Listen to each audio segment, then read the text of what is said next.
I think it's time we sit down and have an honest discussion about how overconsumption, specifically overconsumption in the perfume category, is keeping a lot of people broke and at the very least preventing many more from reaching their full financial potential. If this is your first time on this channel, hello, my name is Anya. I love fragrances. I talk about them here 5 times a week, Monday through Friday. I also publish additional content on TikTok and Instagram under the username ANECHKAFRAGRANCES. And if you're interested in fragrance history and having general chit chats about perfume, I do run a podcast called The Fragrance Report. This podcast launches a new episode every single Wednesday on Spotify and here on YouTube. So if you're interested in things like fragrance history, learning about fragrance trends, and generally having a fun way to chit chat every single week, definitely do check out that podcast. It is available every Wednesday. I spend a lot of time talking about something called mindful consumerism. Why do I do this? Because I think it's so critical to make sure that we're being very specific about what we add into our collections, how much money we spend, and whether or not purchase might actually be good for us or bad for us long term. Now, don't get me wrong, I'm someone who absolutely loves the finer things in life. I like to be comfortable, I like to have nice clothes, I like to really pay attention to my beauty routine, I like to buy skincare, I like to buy makeup, I love perfume.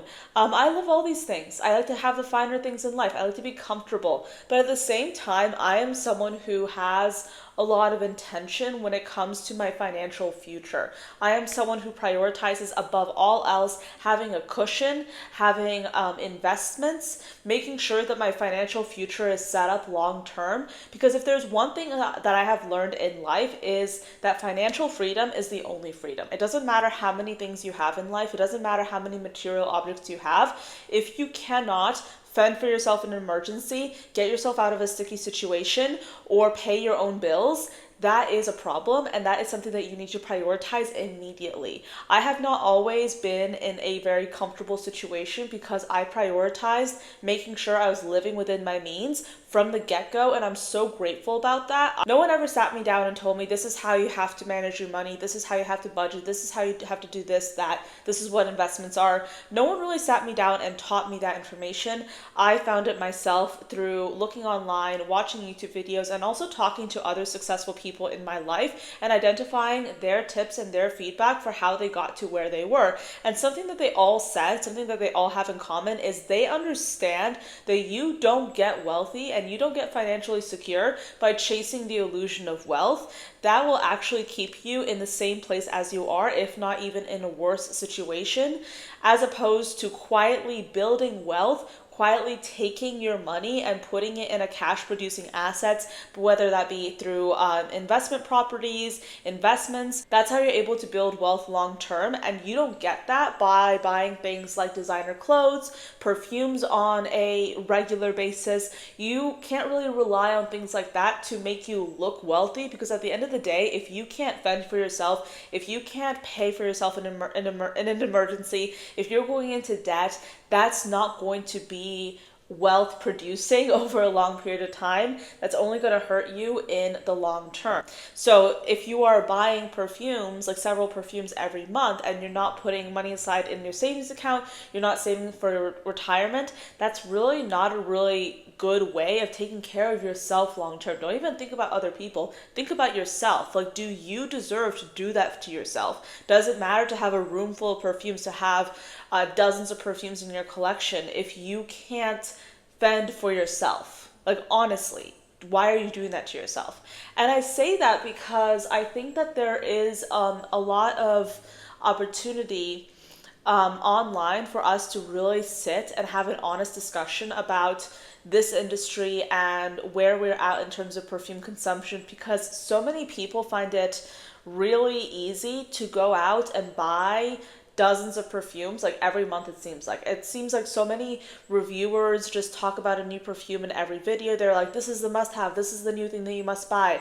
And as a consumer, especially as someone who tries to be more mindful with like purchases, with what comes into my collection, it's mind-numbing how much content there is out there that just keeps on pushing this idea that you need something new, that you need the next best thing. And I think it's easy to point fingers at the brands or at the influencers and be like, oh yeah, it's their fault for making me want to overconsume. No, you kind of have to have a little bit of self-control if you're living in this world as an adult. As an adult, you have the ability to make your own decisions. No one is taking your credit card and forcing you to go through a transaction because they are on a screen and telling you to do something. No, that's ludicrous. You can't have that much of a lack of self-discipline that you are blaming other people for the actions that you are doing yourself. And I'm saying that with love. Like, I promise, like, I know I'm sounding a little bit intense right now, but I'm saying that as someone who also at one point was feeling really overwhelmed, was feeling like, oh yeah, this person has this person has that. Why can't I also have this? Why can't I also go through this? But something that I will say, like, right now, if you are talking to someone who is truly wealthy and they have a large fragrance collection, chances are they know that yes, they're wealthy. Yes, they have a lot of opportunities to have discretionary spending, but they also have money in the bank. They also have money in investments. They're also very diligent when it comes to their finances. They know exactly how much money they can afford to spend on fragrances. And if they want to spend money on fragrances, that's fine. But chances are, if they're being responsible, they already do have some money stowed away that's there in case of an emergency. They might have their properties that they're using to produce some revenue. They might have really high paying jobs. And I think it's really helpful, by the way, because I've seen some influencers start to become a little bit more transparent about how they consume fragrances and how they talk about fragrances. I know that a few influencers have said that they were in debt for fragrances for a little bit when they were starting out. A few influencers have also said, like, hey, like, honestly, I would only pay this amount of money per fragrance. Like, yes, I get a lot of fragrances in PR, but this is the amount of money I'd actually spend on a fragrance myself. It is kind of funny because when it comes to my personal life, I am the one that has the most when it comes to fragrances. Like, I have more fragrances than anyone I know personally. I'm talking about like anyone I know outside of social media, outside of this industry. And whenever I talk to, for example, like one of my like very good friends about spending money on fragrances, he's always so judgmental. He's like, oh yeah, why can't you like just like not spend that much money on fragrances? And he makes so much more than me, and he is worth a lot more than me, and he is a lot more successful than I am. And even he still has like 3 fragrances because most of his money is in a cash producing asset like investments. Like, he is able to be so successful because he's very good at budgeting. He's very good at making sure that he's prioritizing the long term, that he's prioritizing the long-term wealth building plan that he has. And I mean, I'm the one over here buying fragrances, and to so many people in my circle, they're like, wait, why are you doing that? But I genuinely love doing it, and I can afford to do it. And here's the other thing. Let's talk about affordability, right? I think we need to normalize the fact that just because you can afford to do something, just because you can afford to get something, does not mean you should actually go get it. And I think that someone said at one point, I remember hearing this a few years back, someone said, oh, you should only get something if you can afford to get like 3 different versions of it, right? Like, if you have the money in the bank, you probably shouldn't get it if you can only afford to get it once. But if you can afford to get like that same item 3 times, then you should just go ahead and buy it. I would like to counter that and say that the number one priority for anyone should be to take your paycheck and spend it on necessities and spend it on investments, save that money, put the money away, and then take that money that's left over and use that for discretionary spending. The number one priority should not be to look at your paycheck and think, okay, how much money can I spend on perfumes? How much money can I spend on beauty products? How much money can I spend on X, Y, and Z? Your money that's coming in should be used to make yourself more money. That's how you build wealth. I mean, I don't know if anyone else is interested in building wealth. I have no idea, but that's what I want to do with my life. I would like to be a lot older and actually be financially secure. I want to, like, that's something that brings me joy, financial security. I think that people really have to think about the fact that if you spend less money on short-term items, like items that give you short-term gratification, all of a sudden you have a lot more money left over for those big ticket items. Think about that trip that you've always wanted to take. Have you always wanted to go to Paris? Have you always wanted to go to Europe? Chances are that achievement is actually not difficult to accomplish if you just stop spending money on these short-term gratification items that won't give you long-term value. I have gone to Europe for less than $1,000. All I had to do was book it in advance, book a package that bundled my flight and my stay, and all of a sudden I'm spending less than $1,000 on a trip to Europe. I have the photos still. I can look back on that trip as something that had a lot of personal growth for me, as something that was really enjoyable, as something that I will tell my friends and family about for, years to come. These are experiences that you're never going to be able to have if you keep on this hamster wheel, on this hamster cycle of consumerism. And that's what I really want to drive home with this video. There's so much in this world that's waiting for you if you're just able to look into the long term and identify, hey, this is what I want, these are the goals I want to accomplish, and go for them.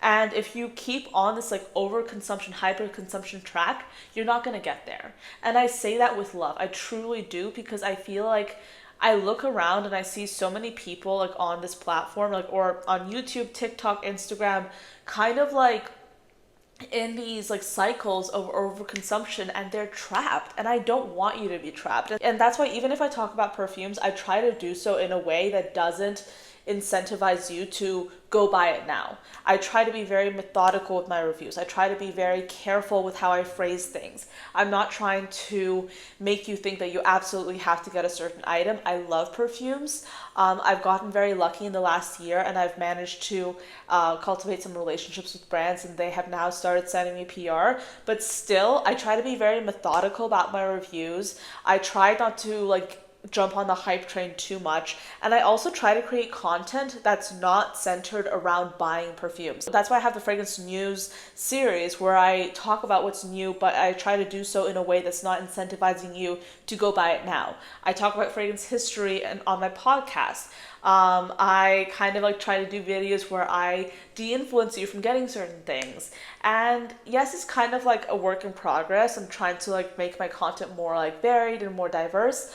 And if you have any suggestions for how I can do that, that would be greatly appreciated. With my content, I try to focus on something that I like to call conscious consumerism. And with that in mind, last year I created a fragrance expense tracker that basically involved you putting in each fragrance purchase that you're making, putting in whether it was a sample, decant, full bottle, discovery set, and that tracker allows you to track your spending month by month.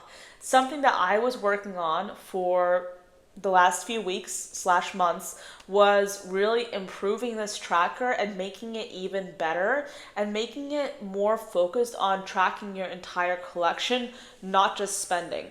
So I'm really happy to say that this tracker is now available for you to download. You can download the enhanced version of the fragrance expense tracker, which is now, to be honest, it's more of a fragrance collection log, if you will. It's a way for you to track what's in your collection through Google Sheets. All you have to do is put in each fragrance that you have, and something that I'm so happy about is that I have now included some sheets and some mechanisms for you to track the different notes and the different fragrance families you have in your collection. I am so excited to finally share this with you. This is the fragrance collection and budget tracker. I've called it the fragrance collection log, expense tracker. The whole premise is the same. This is supposed to be a way for you to quickly, easily, and effectively track not only what you're spending on your fragrances, but also what's in your collection, the notes you love, the categories you have.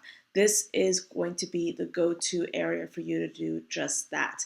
As you may already know from the previous version of this that I did last year, and spoiler alert, I have done some massive improvements to this, but I have a few different colorways for you to choose from. I have the jewel tones, I have the rose gold, and then I have the steel gray. So you can choose whatever you want. For the purposes of this demonstration, I'm going to go with the jewel tones.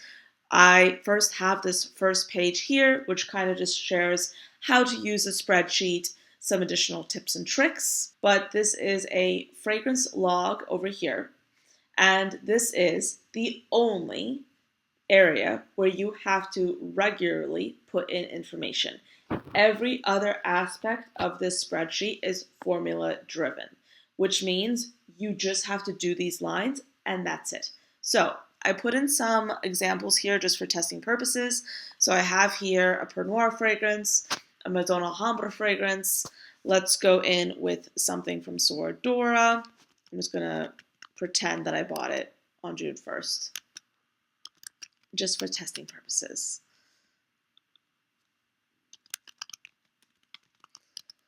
And let's just say I got mallow, and I'm going to put this as a full bottle.